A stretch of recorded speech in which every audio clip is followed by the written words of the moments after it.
मंत्रिपरिषद में निर्णय हुए हैं। सर्वप्रथम बिहार बायोफ्यूल्स उत्पादन प्रोत्साहन नीति 2023 की स्वीकृति दी गई है।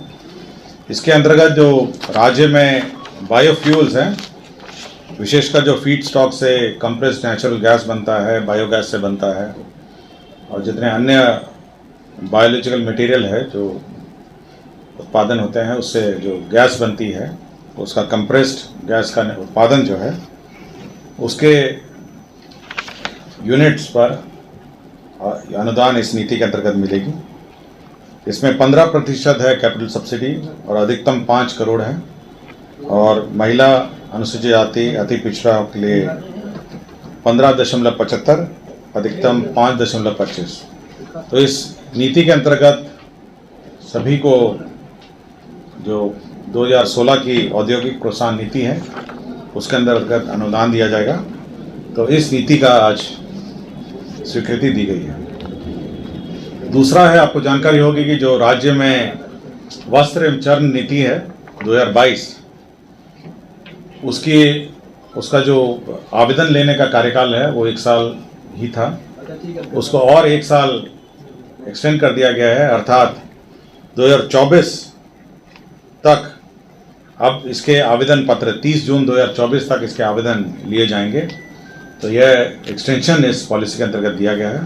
पहले था कि 1 ही साल आवेदन पत्र प्राप्त करेंगे, लेकिन 30 जून 2024 तक अब आवेदन लिए जा सकेंगे।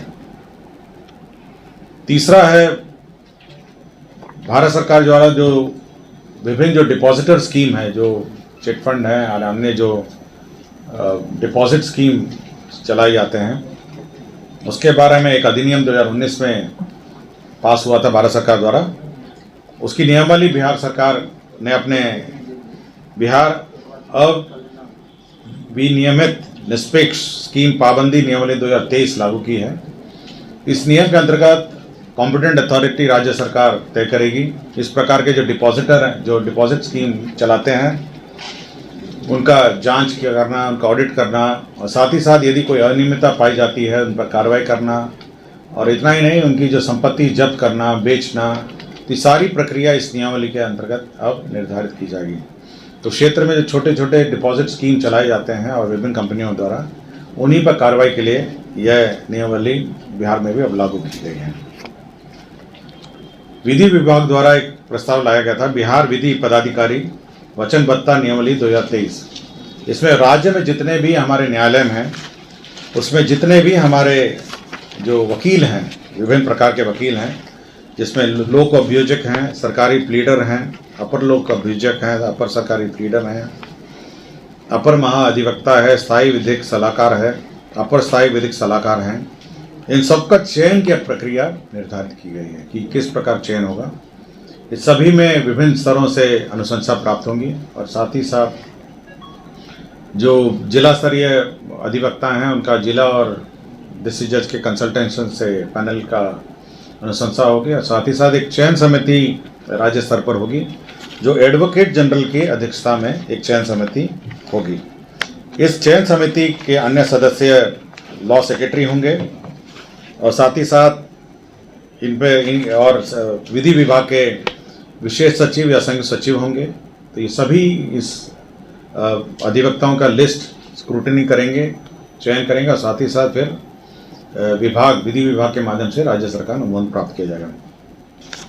इसमें सभी प्रकार के नियमावली में सभी प्रकार किस प्रकार चयन होगा, किस प्रकार उनको हटाए जा सकेंगे, उनको उनके वह क्या कार्य कर सकेंगे, क्या नहीं कर सकेंगे, जैसे प्राइवेट व्यक्तियों का केस लड़ पाएंगे, नहीं लड़ पाएंगे, किस परिस्थिति में लड़ पाएंगे।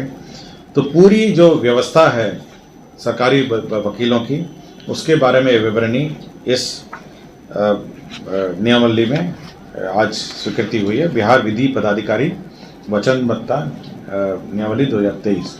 तो अब से जितने भी सरकारी वकील हैं विभिन्न स्तर के, विभिन्न प्रकार के, सुप्रीम कोर्ट में, माननीय उच्च न्यायालय में और जिला में, ये सभी अब इस नियमावली के अंतर्गत अब चयनित होंगे। तो यह एक महत्वपूर्ण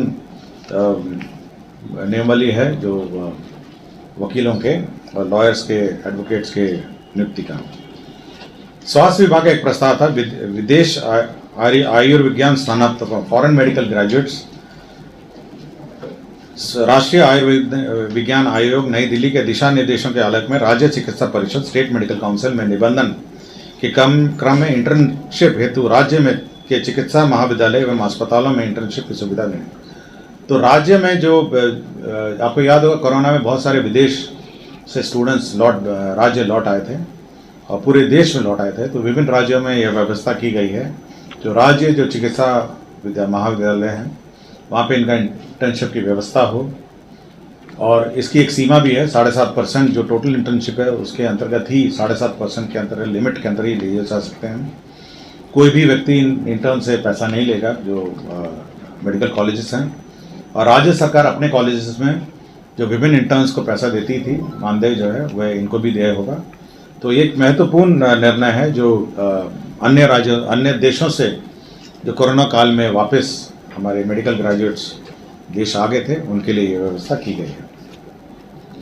3 पद सृजन के प्रस्ताव हैं, जिसमें वित्त विभाग में राष्ट्रीय बचत कार्यालय में जो आशुटंक के पद हैं उनको 6 पद को प्रत्यापित करके 8 आशुलिपिक के 2 पद को समायोजित करते हुए ये पद सृजन का प्रस्ताव है। फिर बिहार वास्तुविद सेवा नियमावली 2014 में संशोधन किया गया है, उनकी नियुक्ति प्रक्रिया में संशोधन किया है। जो कॉन्ट्रैक्ट संविदा पे कार्यरत हैं ये जो वास्तुविद थे उनको 25% का वेटेज का प्रावधान किया गया है। भवन निर्माण विभाग लिमिटेड के अंतर्गत 5 पदों का सृजन है और आशुलिपिक के अनावश्यक 53 पदों को विलोपित किया गया है।